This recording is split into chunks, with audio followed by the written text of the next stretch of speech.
1월 25일 수요일입니다. 오늘 우리에게 주시는 하나님의 말씀은 디도서 1장 5절에서 9절 말씀입니다.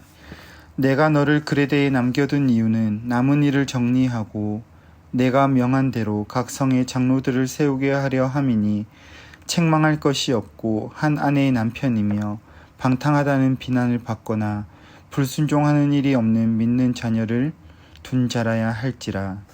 감독은 하나님의 청지기로서 책망할 것이 없고 제 고집대로 하지 아니하며 급히 분내지 아니하며 술을 즐기지 아니하며 구타하지 아니하며 더러운 이득을 탐하지 아니하며 오직 나그네를 대접하며 선행을 좋아하며 신중하며 의로우며 거룩하며 절제하며 미쁜 말씀의 가르침을 그대로 지켜야 하리니 이는 능히 바른 교훈으로 겉면하고 거슬러 말하는 자들을 책망하게 하려 함이라. 어제부터 우리는 디도서를 함께 나누고 있습니다. 바울은 에베소에서 목회하는 디모데를 위하여 디모데 전후서를, 그레데에서 목회하는 디도를 위하여 디도서를 썼습니다. 이 편지들의 이름만 보았을 때 각각 개인에게 쓰는 편지 같지만 실제로는 하나님의 교회를 위하여 쓴 편지들입니다. 어제 본문인 초반부에서는 구주이신 하나님의 명령이 바울을 통하여 그의 때에 전도로 나타났다는 것을 드러냈습니다. 그리고 오늘 본문인 1장 5절에서부터 3장 11절까지를 디도서의 본론 부분에 해당한다고 봅니다.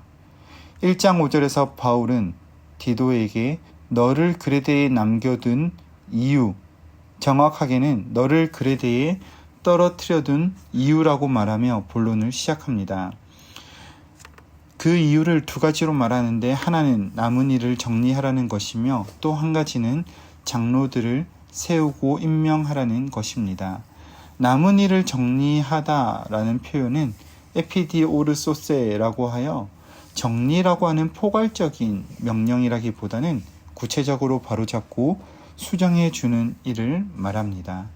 다시 말해서 디도에게 맡겨진 사명은 그저 그레데 사람들이 하나님의 성도가 된 신분으로 겨우 살도록 도와주고 잡다한 것들을 정리하는 것이 아니라 바로 잡아주고 고쳐주는 적극적인 의미입니다.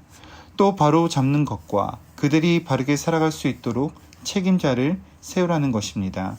그 책임이 있는 자를 직분으로 장로와 감독이라고 하는데 장로와 감독은 전혀 다른 사람에 대한 규정이 아니라 같은 사람을 다른 칭호로 부르는 호칭입니다. 만약 다른 직분에 대한 차이로 바울이 기록했다면 장로가 하는 일과 감독이 하는 일에 대해서 좀 더 세밀하게 기록했을 것입니다. 실제로 초대교회 안에서도 안수받은 직분에 대한 구분은 2세기부터 나타납니다. 특별히 장로, 곧 감독에 대한 규례들은 바울이 디모데전서를 기록하면서 3장 1절에서 13절의 내용과 중복이 됩니다.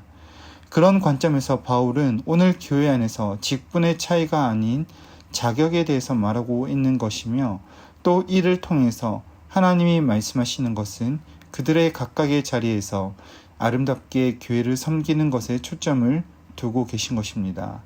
조금 더 정확하게 그들의 존재 목적 자체가 교회를 위하여 존재하는 것입니다. 장로와 감독의 주된 사역들은 하나님의 백성을 돌보는 것에 있습니다. 7절에서 감독에 대해서 감독은 이라는 말로 시작하는데 이것은 집안 식구에게 음식을 나눠주는 사람, 곧 하나님의 말씀을 나눠주는 사람, 참된 진리이신 그리스도를 함께 볼 수 있는 사람을 의미합니다. 이렇게 장로와 감독은 하나님의 말씀을 통하여 하나님의 공동체를 세워 나가는 사람들입니다. 이들에게 하나님께서 부탁하고 계신 것은 두 가지입니다. 첫 번째로는 가정을 바로 잡아주라는 것입니다. 오늘 본문만 보았을 때 가정에 대한 부탁은 장로에게 국한된다라고 생각할 수 있지만 앞서 언급한 디모데전서 3장에서 말씀하고 있는 감독의 직분에서는 가정의 한 아내의 남편이라고 하는 언급과 자기 집을 잘 다스려 자녀들로 모든 공손함으로 복종하게 하는 자라는 자격을 언급하고 있습니다. 어떤 교회에서는 이 원칙이, 어떤 교회에서는 저 원칙이 아니라 하나된 하나님의 교회, 에베소 교회와 그레데에 있는 교회, 즉 각 처에서 주의 이름을 부르는 자들에게 하나님은 동일한 원리로 말씀하고 있는 것입니다. 장로와 감독, 복음의 진리를 전하는 일꾼으로 가장 먼저 중요하게 여겨지는 것은 가정입니다. 가정은 하나님께서 세우신 첫 번째 공동체이며 교회로 함께 예배하는 공동체로 불러주셨습니다. 바울이 디도에게 그를 떨어뜨려 준 이유에 대해서 바로 잡는 것이다 라고 말씀하셨는데, 이것이 세움을 받는 사람들의 가정에도 동일하게 적용될 수 있다는 것이 6절에 나타납니다. 6절에서 방탕하다는 비난을 받는 자녀들이라고 할 때 방탕하다는 것은 교정할 수 없는, 잡아줄 수 없는 이라는 의미를 가지고 있습니다. 하나님께서 원하시는 것은 어그러진 것을 바로 잡는 것입니다. 그 일을 위하여 하나님은 바울을 통해 디도를 그레데에 보내셨고, 디도를 통해서 그레데의 장로와 감독을 세우기를 원하셨습니다. 가정을 잘 다스리고 바로잡는 것은 엄하고 제왕적인 권위에서 나온 것이 아니라 섬김에서부터 시작합니다. 교회가 그렇듯이 말이죠. 제가 정말로 존경하는 목사님들은 그 자녀들을 통하여 이런 말을 듣게 됩니다. 난 아버지를 통해서 예수님을 알게 되었습니다.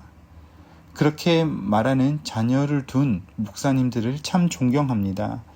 제가 사역했던 어떤 교회에서도 전혀 일면식이 없었던 어떤 목사님을 존경하게 된 그런 계기가 있습니다.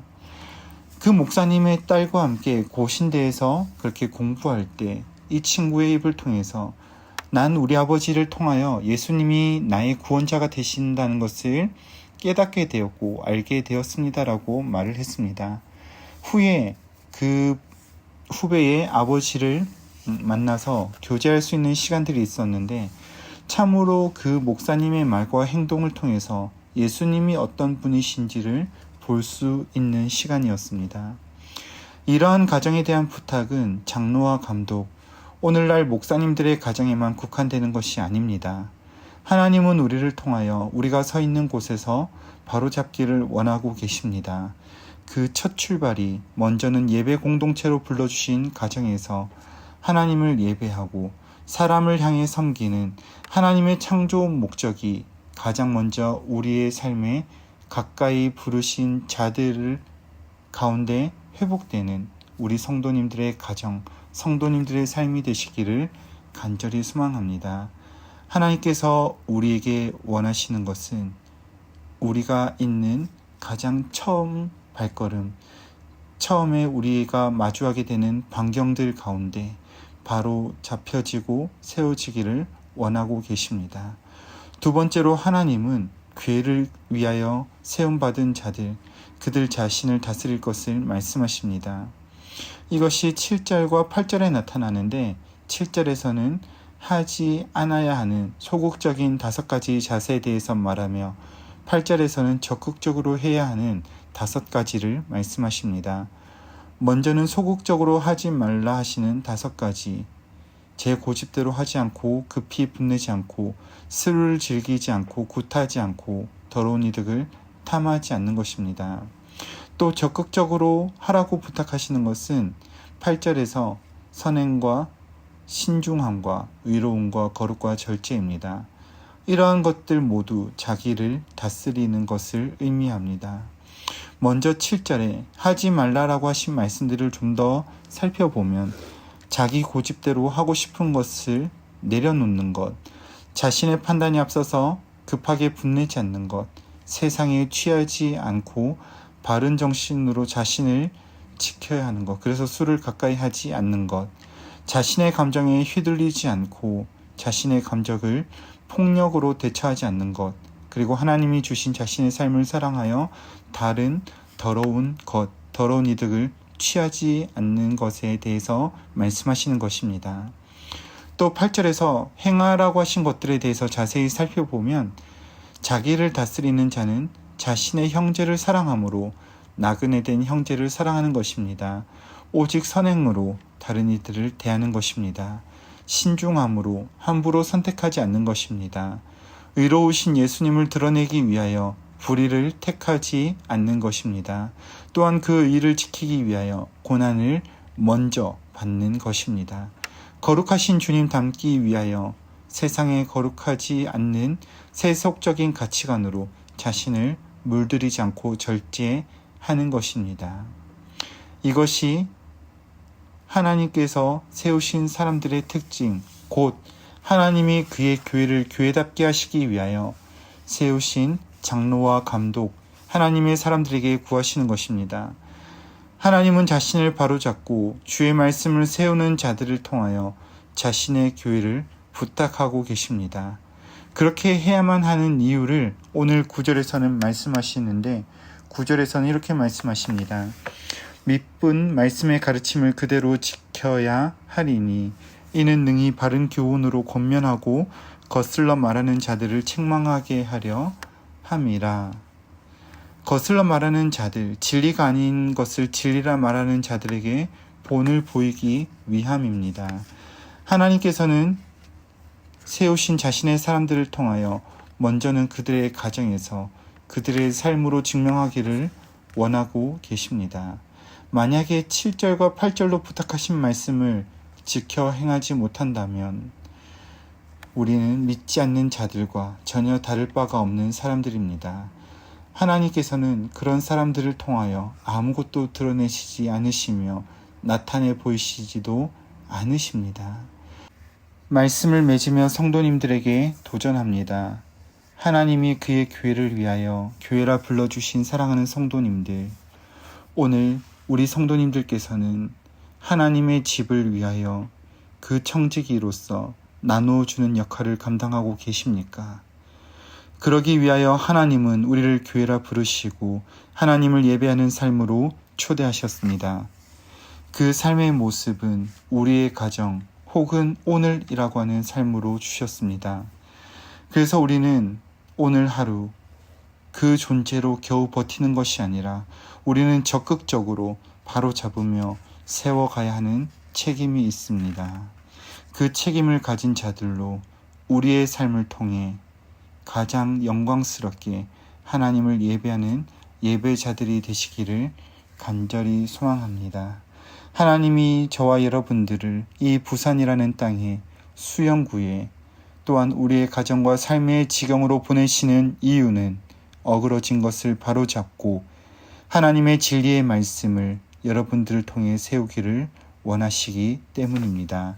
기도하겠습니다. 참 좋으신 주님, 우리를 부르시고 우리를 통하여 바르게 세우시길 원하시는 주님, 그 은혜 감사드립니다.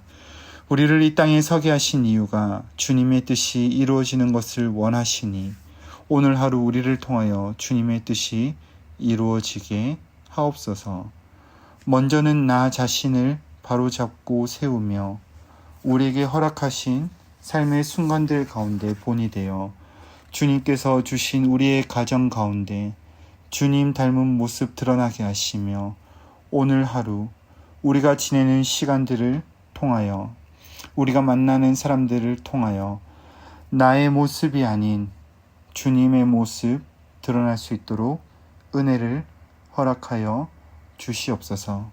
그리하여 누구보다 영광스럽게 주님을 예배하는 참된 교회들이 되어 주님이 우리를 부르신 이유를 분명하게 깨닫고 보여주는 우리가 되게 하여 주옵소서. 오늘 하루 주님의 선하심이 우리를 인도하여 주시기를 간구하옵고 우리 구주 예수 그리스도 이름으로 기도드립니다. 아멘. 이 시간 함께 기도하실 때 들은 말씀을 기억하며 기도하시고 주간 기도 제목에 따라 전도와 선교를 위하여 기도하겠습니다. 우리 신부산 교회가 전도하는 교회, 선교하는 교회가 되도록 기도해 주시고 신부산 교회가 부산 지역에 죽어가는 영혼들을 살리는 교회가 되도록 함께 기도하시겠습니다. 특별히 우리 교회가 파송하고 후원하는 선교사님들과 세계 선교를 위하여 기도하시다가 각자의 처소로 돌아가겠습니다. 함께 기도하겠습니다.